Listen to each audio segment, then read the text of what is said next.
What's up everybody, Ryco here. Today, we've got an updated list for Paleozoic Tearlament. This is one of my favorite decks of all time, and it's so much fun. This deck can do really cool things this meta, and has the options to play really good cards that not a lot of decks can play. But before we jump right into the list, thank you all so much for your support. If you're not already subscribed, please go ahead and hit that subscribe button, as it helps a bunch. But with that, you know what? Let's just jump right in. So starting with the main deck, of course, we've got Triple Rhino. This card is incredible. You absolutely want to max out on this. This is a good draw. This is a good mill. Overall, you definitely want to max out on it, especially for this build. I've seen some people run 2 of this, but I definitely don't think that's correct. In a deck where you're milling a bunch, you definitely want all of your cards to be good to draw and good to mill, and this fits that description perfectly. Of course, this is a given, but we are playing each Tearlament name, each of the fusions that is. So long as they are all legal, we are going to be maxing out on them, and if more ever comes back, we'll max out on those too. But for now, 3 are legal, so we play the 3. And then of course, this is one of the best cards in the deck, Tearlament's Cash Tear.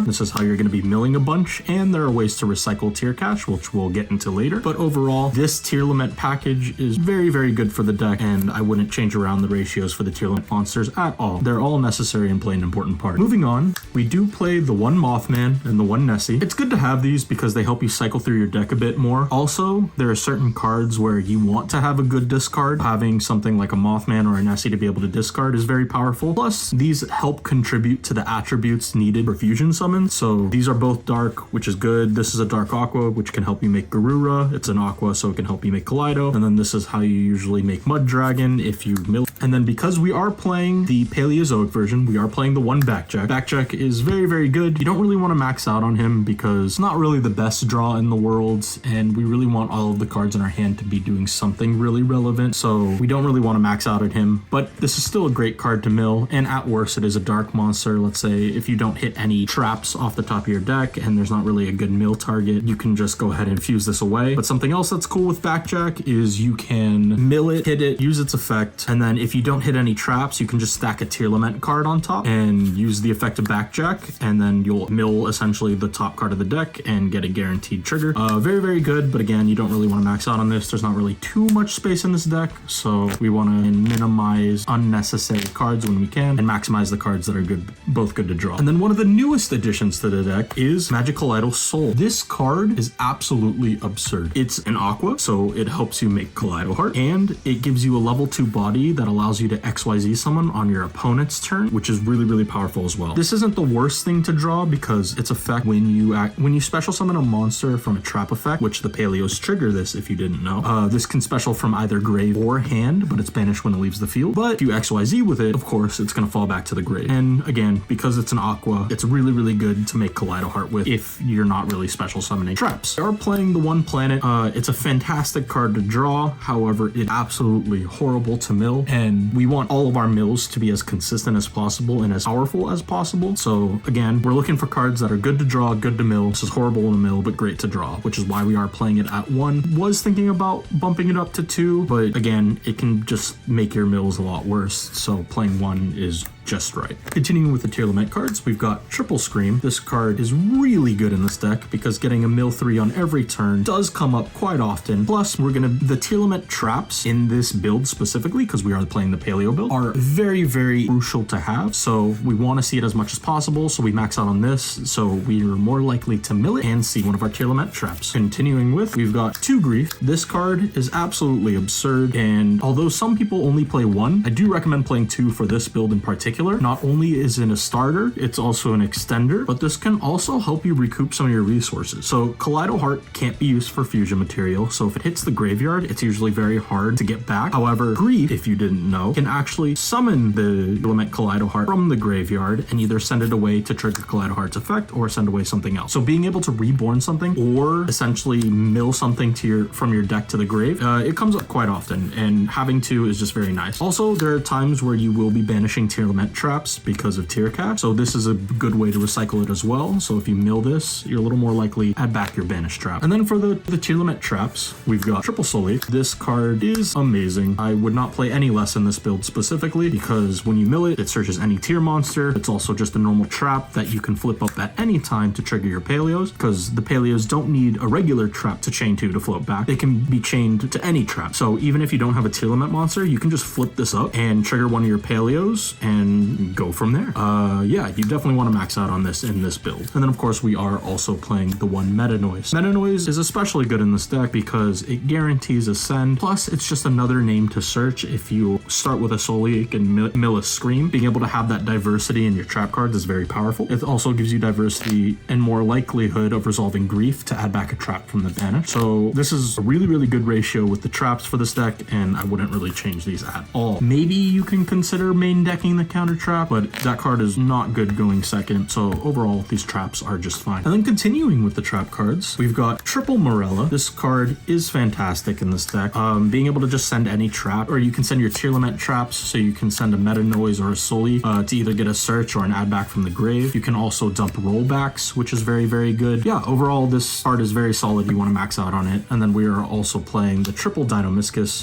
Dinomischus is one of your best forms of removal in this deck. Plus it is a discard, so it can trigger the dangers that we are playing. But something even more cool about this is the fact that, let's say you have like a dead Solic in hand, or if you have a Tearlament in hand, this essentially can be a way to combo through. And if you end up making the Opabinia, you can search this and activate it from hand and remove a body from field or a card from field while extending your play. So overall, these 6 Paleos are all we're playing for the Paleos, but they're all you really need. You don't want to be too clogged up with them, but being able to play these 6 means you have good searches, good removal, and you have enough Paleos to where if you mill them, you can get some level 2 or rank 2 plays going as well. Continuing with the traps, we have, of course, Triple Needlebug Nest. This card is a pseudo Shizu Miller. Yeah, there's nothing much I can really say about this. The card says mill 5, and it's not once per turn, so if you open up multiples of these, you can mill a lot of cards and really get your chain links going.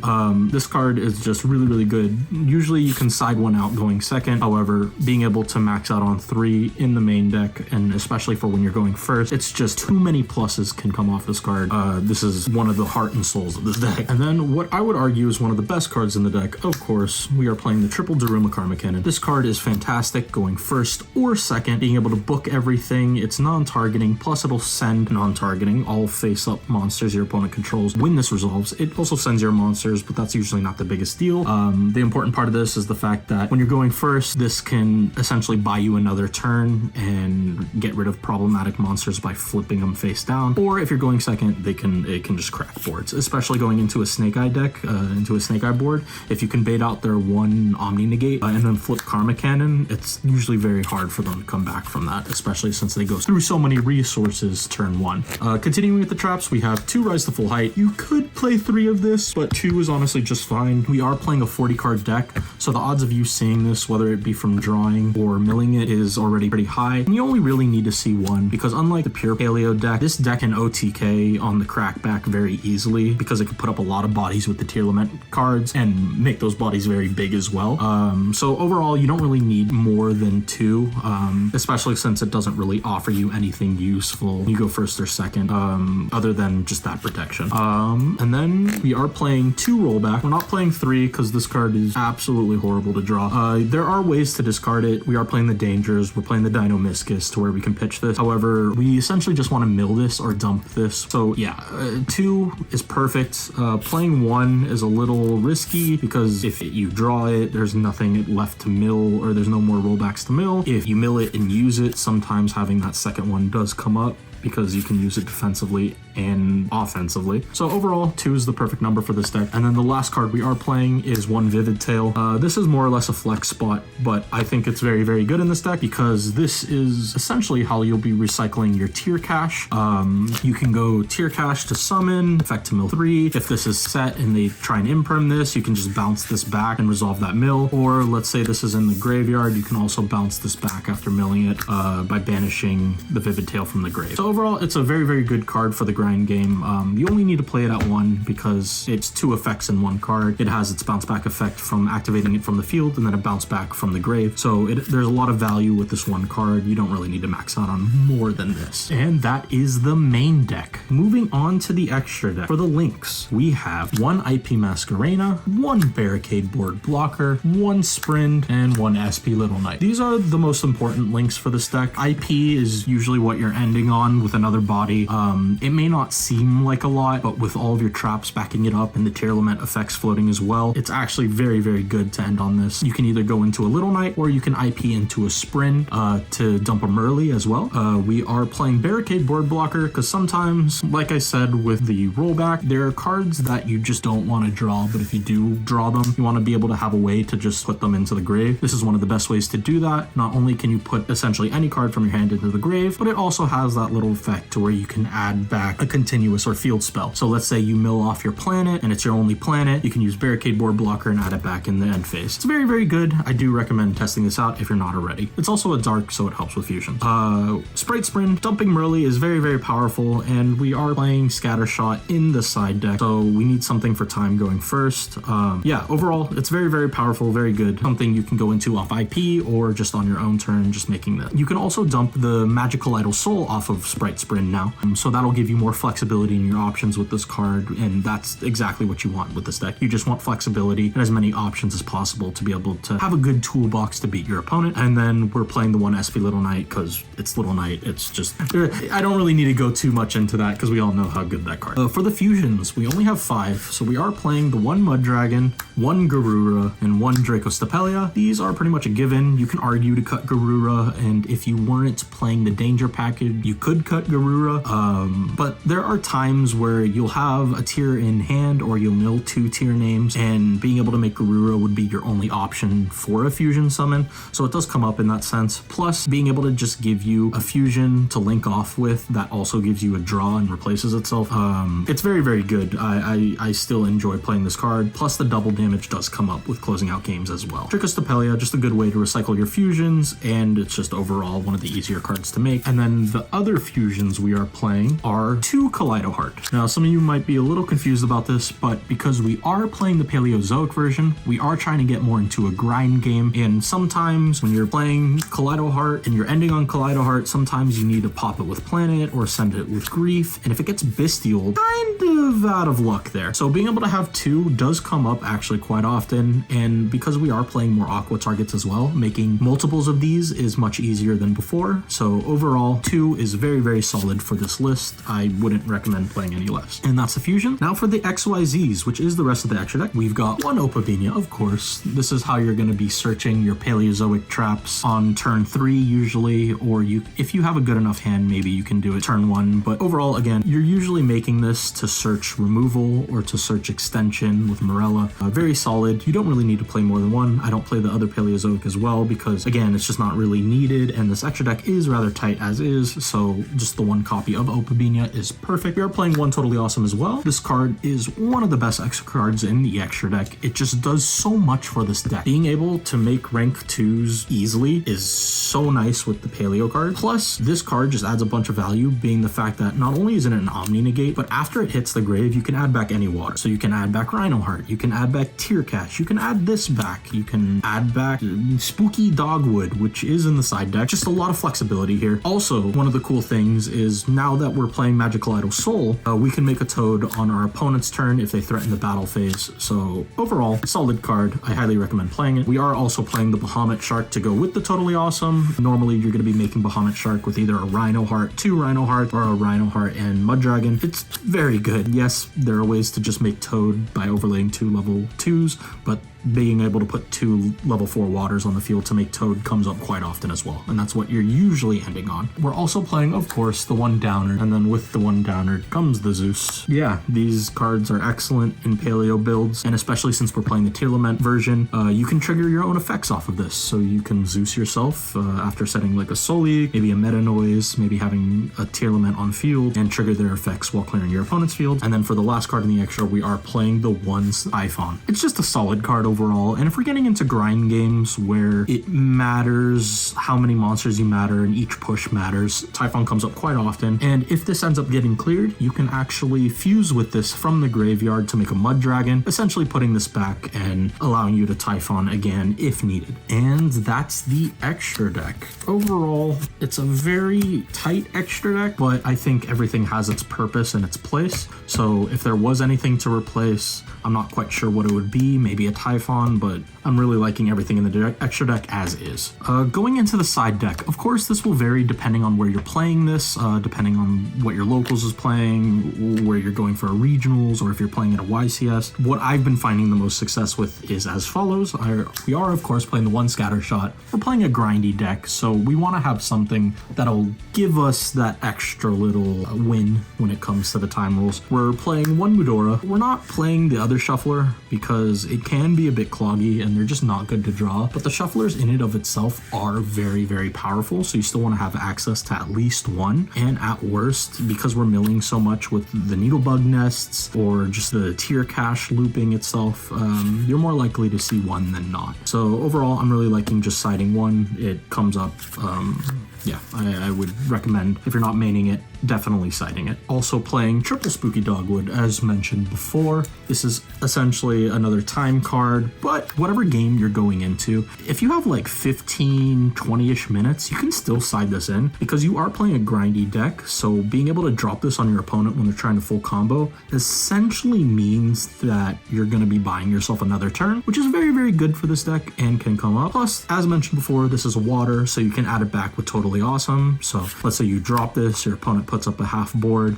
you can make a Toad, use Toad to negate something, and then add back Dogwood to drop it again. It's very gross. It does come up from time to time, but it's a very cool combo that you can do specifically with this deck. One of the newer additions, of course, we are playing Triple Perulia. This card is very, very good. I don't really need to explain why this card is good. In particular, it's very good in this deck because not only is it a level 4 water to where if you have a bricky hand, you could just normal summon this and make Bahamut Toad, but it's also an aqua. So if you mill this, or after you resolved it, you can still get more value off of it by using it to fusion summon Kaleido Heart. So specifically in Tearlaments, Perulia is a fantastic, fantastic card, and being able to drop this on your opponent going second and make them build a half board is very important for this deck because, again, we're playing a trap build, so it's not the best at going second, so it'll help you draw into the cards you want to draw into, such as the Karma Cannon, or something else we're playing is Triple Gamma Seal. Now, this was originally Lava Golem, but Lava Golem, although it clears 2 bodies, it takes up your normal summon, which isn't the worst thing in the world, but what's important about this is an aqua as well, so if you mill this, you get that extra value from the grave, and again, if you negate something with Toad, you can add this back because it's a water. I'm specifically playing this as well because there have been a resurgence of Pearly lately where I'm at, so being able to just have something to deal with that, especially since Lava Golem can't deal with Pearly, I'm really liking the Gamma Seal, and if I'm going into any other board, really, I can use this to clear the most problematic card, and then rely on my traps and my Tearlament cards to essentially clean up the rest. And then, of course, we've got 1 Duster and 2 Storm. Versus back row decks, we just want a big blowout because we are playing a back row deck ourselves, so if we can just go second, drop a Lightning Storm on a person who set 5 and then passed, and then set up our own board, it's very hard to lose from that spot. So being able to play these kinds of blowouts for back row decks is very important. Plus, Lightning Storm does technically have that flexibility to clear monsters as well, but most of the times you're just siding these into back row decks. And then the last card is going to be 1 Tearlament Crime. You can argue to main deck this, but it is rather bricky if you don't have a monster in hand. It's fine to mill sometimes, but it's especially good post side because people will be putting in their Bestials or their Crows or anything really to banish your Tearlament monsters. And so this can, once you mill it, add back one of your banished Tearlament monsters. But post side, again, it's only really good going first, so I just am siding this because that way I can only see this guaranteed when I'm going first. And that's the list. I want to know what you all think. Do you like this list? Do you like this build? Am I missing anything? Are there any spicy techs that I'm missing that could be really cool to play in Tearlament Paleo? Let me know in the comments below. But if you stuck around this far, thank you so much for watching. Make sure to drop a like if you enjoyed the video, and until next time, peace.